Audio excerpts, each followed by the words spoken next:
Hello, I'm Sherry Jones.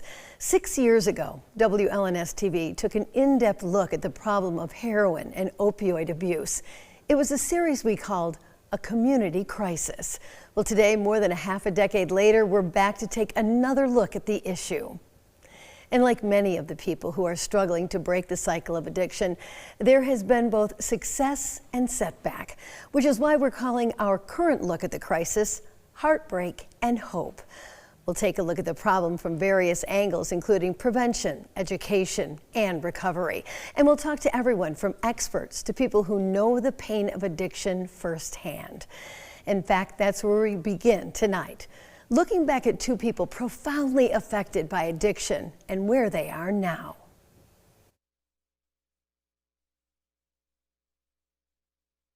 God, if you're up there, please help me. I need your help. 6 years ago, Kalen Kofelt sat down with 6 News. With 2 years of sobriety under his belt, he walked us through how he became addicted to heroin. It started with a prescription for opioids to numb the pain from 2 knee surgeries. But when that habit became too expensive, he sought a cheaper high with heroin.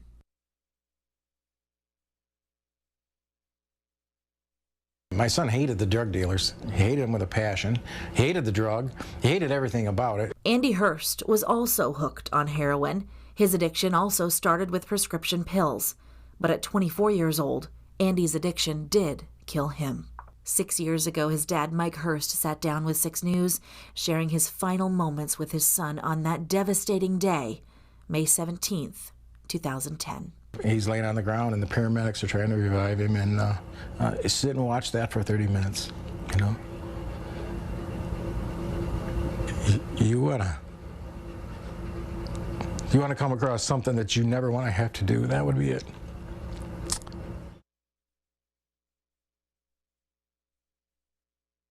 I wanted something else. I wanted life, joy, happiness. That's what I wanted. And today, that's what Kalen has. Now 8 years sober, with a loving wife, a home, a dog, a budding career, and big plans for his future. I want to thank God first and foremost, but I truly believe that, my family has a lot to do with this as well. Every time I fell, they were there to pick me up. Kalen takes his recovery day by day. Terrified to go back to the dark times, he looks ahead, cautiously planning out his days, staying far away from highly addictive behaviors and dangerous substances and the people who use them, and close to those helping to keep him clean. Mike Hurst is among them, through his nonprofit Andy's Angels, created in memory of his son Andy, and most recently with Andy's Place, an apartment complex in Jackson, giving people hope and a safe place to live, heal, recover, and get the resources they need to stay clean. Something Hurst and his family tried so hard to do for Andy. One of the last conversations I ever had with him, he goes, "Dad, I just don't have a purpose in life. I'm just a burden on the family, I'm a burden on you." And he died 3 days later. And so when I saw this, what we've accomplished because of his death, and I saw this building go up, I said, wow, I think we know what his purpose was. It's pretty big. I couldn't imagine a life without the drugs. It was hard to just see beyond that what being clean looked like, let alone, having a great career and a successful marriage. And, these things are a blessing. When we're fighting to stay sober, that you have to nurture like a kindling of a fire, right? And don't let it go. You have to pursue it, you have to chase it every single day as if you were trying to get high. And maintain that addiction. You have to feed your recovery twice as much. Do not give up. Dig in and find some hope from somewhere, because getting clean is the hardest thing I've ever done. That was Siobhan Klepper reporting, and we're not just telling stories tonight. We're also having conversations, getting some additional perspective from people who are on the front lines of this issue. 6 News anchor Jomer Duran talked with District Court Judge Donald Allen, who not only oversees Ingham County's sobriety court, but who used to serve as the state's drug czar. Judge Allen, thank you so much for being with us today. You were part of a panel that we assembled about 6 years ago about opioids. What has changed over the past 6 years, in your opinion? The thing that has changed over the last 6 years is it seems that the problem has actually gotten worse, if that's imaginable. Yeah. And I say that because it seems like despite all of the knowledge that we have about the dangers of opiates, the opiates that are out in the system, in the community, have gotten stronger and more deadlier. Take me into the courtroom. How are you seeing this problem play out? Well, in the courtroom, I mean, people end up in the courtroom largely because either because of drug-seeking behavior or because their behavior was influenced by their presence of drugs. In other words, it lowered their inhibition to get into difficulty. And so we see a lot of people, probably the majority of our people are substance use related. You oversee sobriety courts to help people who suffer from substance use to sort of get their lives back in order. How's that going? It's going phenomenal. The 55th District Court, if you can believe it, just had our 55th graduation of the sobriety court, and we are now at 802 graduates. That's over 800 people who have gotten their lives back together, and we don't have large graduations. This last graduation was just 7 people. And so these are just a steady stream of people that are getting their lives together. And it's really important because when they get their lives together, it helps their families, it helps their neighborhoods, it helps the communities that these people are from. Well, and you kind of hit it right there. We're calling our series Heartbreak and Hope. I have to believe you've seen both Heartbreak and Hope in your courtroom. It is phenomenal to see the changes that occur in the family unit. I had one lady that graduated from our program who was actually turned in by her teenage daughter. And her teenage daughter saw that her mother was in crisis.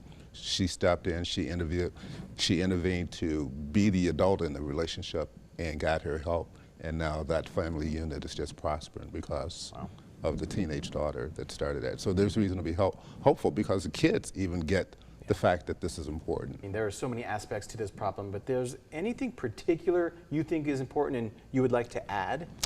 So that's really a great question, and the thing that it seems to be the thing that works the best is understanding that this is a community problem, and the source of the relief from the problem is the community. The opposite of addiction is community, and because people are in a community and you have that sort of recovery system in place where people are all talking to each other and working together, you have a much better chance to have the problem arrested. Well said. Well, thank you so much for talking with us today. Thank you. I appreciate you having me in.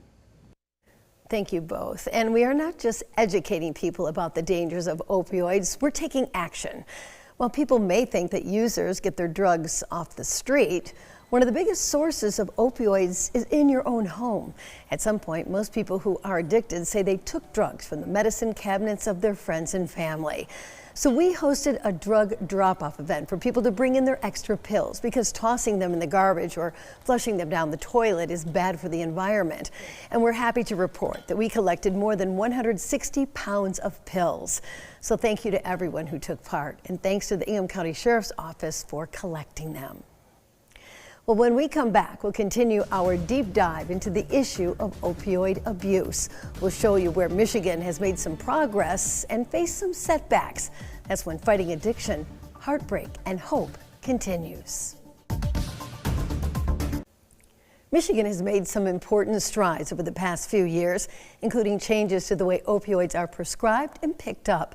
But the battle over opioid addiction has only proved to be difficult because the drug dealers have made changes too. Jomer Duran shows us why, despite the improvements, the problem continues to get worse.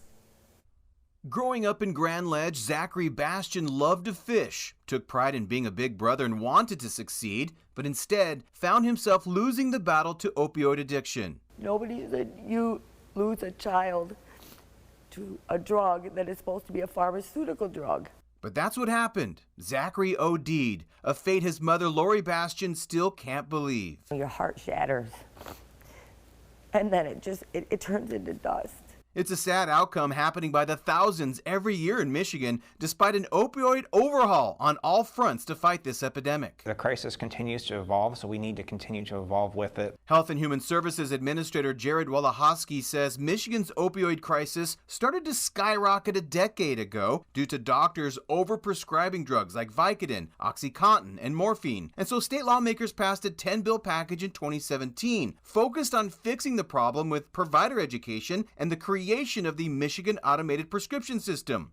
MAPS, as it's called, tracks controlled substances and prevents pill diversion at the prescriber, pharmacy, and patient levels. A system Wlns says is working. And, we really have seen prescription opioids really decline since then, since we passed those laws in 2017. The statewide strategy on how to handle opioid addicts shifted as well to prevention, treatment, harm reduction, and recovery. Basically, providing would-be users with things like counseling services and life-saving drugs like naloxone. With more than 400,000 kits being sent out to agencies across the state since January of 2020. We feel like this may be underreported, is over 5,600 uses of naloxone of what we've distributed. So we feel like that is a big success story. Success because that means since 2020, more than 5,600 Michiganders were saved from an opioid overdose. And that stat is showing up on national charts. But opioid overdose deaths in Michigan aren't dropping like they should, and the Federal Drug Enforcement Administration says they know why. And the cartels were watching that. They were paying attention to that. And as we got a handle on those prescription pills and stopping the diversion of those pills, they came in and said, there's an appetite, let's make fake pills. Pills made with fentanyl, a powerful synthetic painkiller that with just 2 milligrams worth, an amount that could fit on the tip of a pencil, could kill an average Michigander. It hasn't been diverted. It's been pressed in some clandestine lab in Mexico to mimic a pill that you think is a legitimate prescription pill. Making matters worse, the DEA says opioid drug dealers are now increasingly mixing an animal sedative called xylazine, also known as Tranq, to these fake pills because it's even cheaper to use than fentanyl. Since October 2019, xylazine-connected overdose deaths have happened in 29 Michigan counties, with the second most, 44, taking place here in Ingham County. Xylazine is now being used as an adulterant for fentanyl. So you're stretching your profits even further. And because it's not federally controlled, it's very difficult to prosecute someone who has xylazine. In the meantime, local, county, state, and federal law enforcement agencies are working hard to stop the flow of fentanyl and xylazine from coming into Michigan, but are also now sending the message out to opioid users about just how deadly and unpredictable these drugs are to hopefully stop them from taking a chance with their life. What we've really started to pivot to is our outreach programs, raising awareness and saying, hey, if we can eliminate the demand, we can definitely impact the supply. Unfortunately for Bastion, her son couldn't escape his addiction, and she ran out of time. Had I had known or been a little bit more aware of the drug he was doing, I could have fixed him. But if it goes on beyond 1 or 2 uses, you've got a real struggle. A deadly struggle Michigan is still currently grappling with. Here for you in Lansing, Jorma Duran, 6 News. Thank you, Jorma. So we've talked about opioid addiction from the personal level and the policy perspective. But up next, we're going to talk about how some are tackling the problem on the streets, fighting addiction, heartbreak, and hope. We'll be right back. Welcome back. Opioid addiction doesn't just hurt the person using the drugs, it also takes a toll on their families, their friends, and society as a whole. But people struggling with addiction can get their lives back on track. And while asking for help can be difficult, there is a service that's making it easier by going into local communities. Our Kyle Macon takes us to a recovery clinic that's going mobile. Been very helpful. I mean, if I need anything, I can come here first. Robert Q. Java has been getting help from the Recovery Mobile Clinic for almost a year now. Not only does the clinic help with his alcohol recovery, it also provides basic health care. I was dealing with mold issues in early spring, and they helped me with that, getting me medications and stuff from the Rite Aid, which is close by. Since 2020, the clinic has been traveling across the state providing medical services for more than 5,000 people a year. And what makes it even better, they'll bring it right to you. It's very convenient. I mean, I walk here every day. It's right here at the clubhouse. I was going to group meetings at 8:30, and they're here at 10:30 promptly.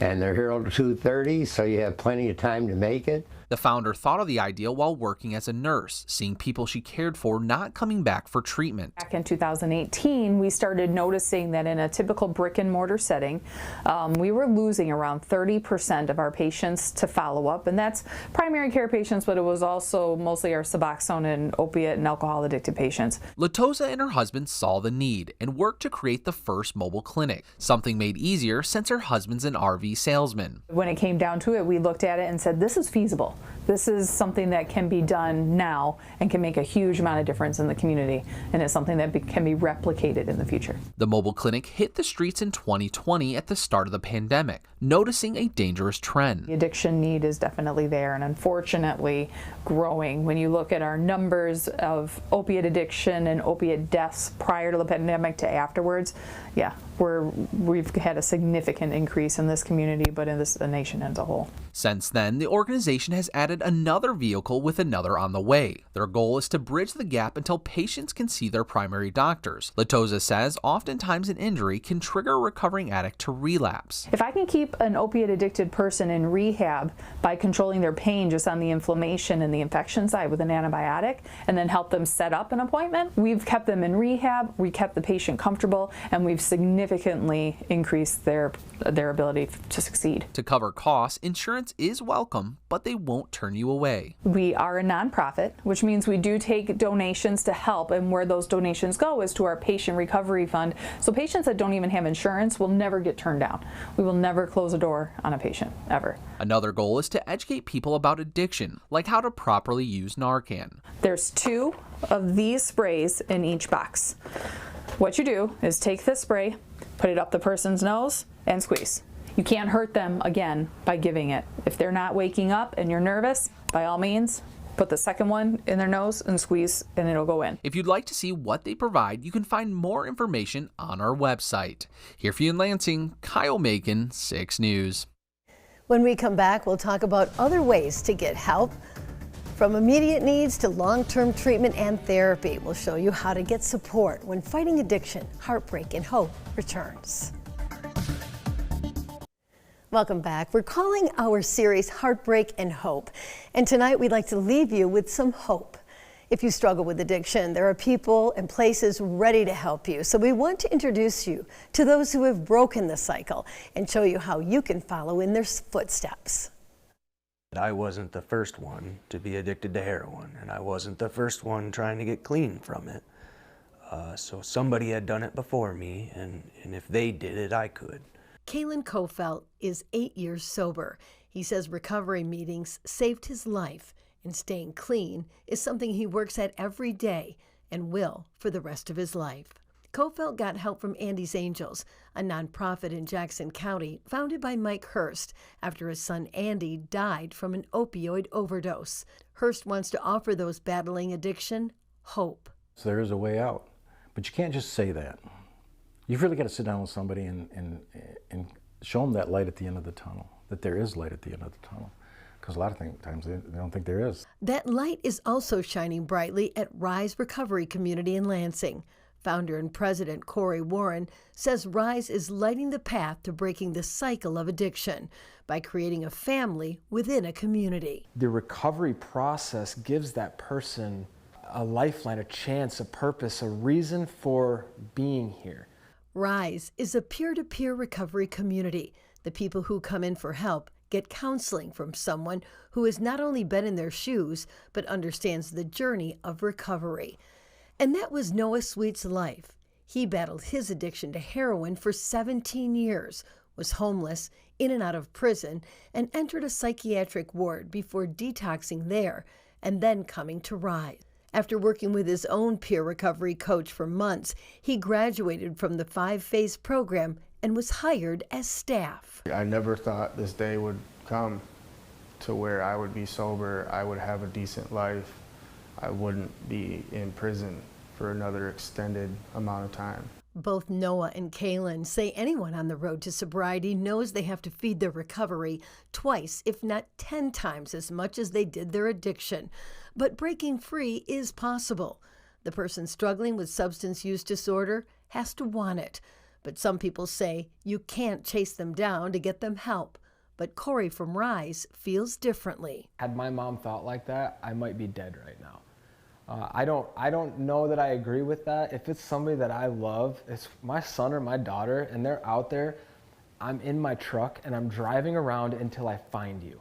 And whenever I do find you, I'm going to try everything in my power to, every single night if I have to, over and over and over, because at some point there's going to be a 5-minute window where that person wants help. And I have to be there when that 5-minute window opens up. And when that window does open up, if you're looking for immediate help, one option is Hope Not Handcuffs, a collaborative effort between Families Against Narcotics, law enforcement, and the community. The Michigan State Police offers the Angel program, which allows people to walk into any MSP post during regular business hours to ask for help. Without fear, they'll be arrested for their drug or alcohol use or current possession. Pine Rest Christian Mental Health Services is another option.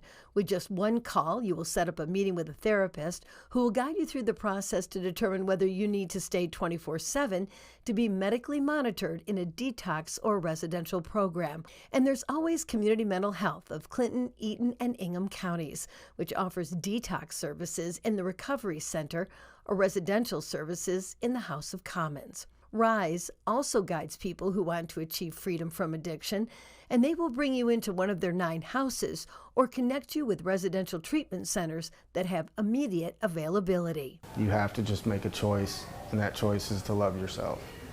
Love yourself enough to stop. It's the hardest thing I've ever done, but it's worth it. It's absolutely worth it. We hope this has encouraged you to reach out for help if you or your loved one needs it. Resources are available on our website at WLNS.com. It's just one more way that 6 News is here for you. Thanks for watching.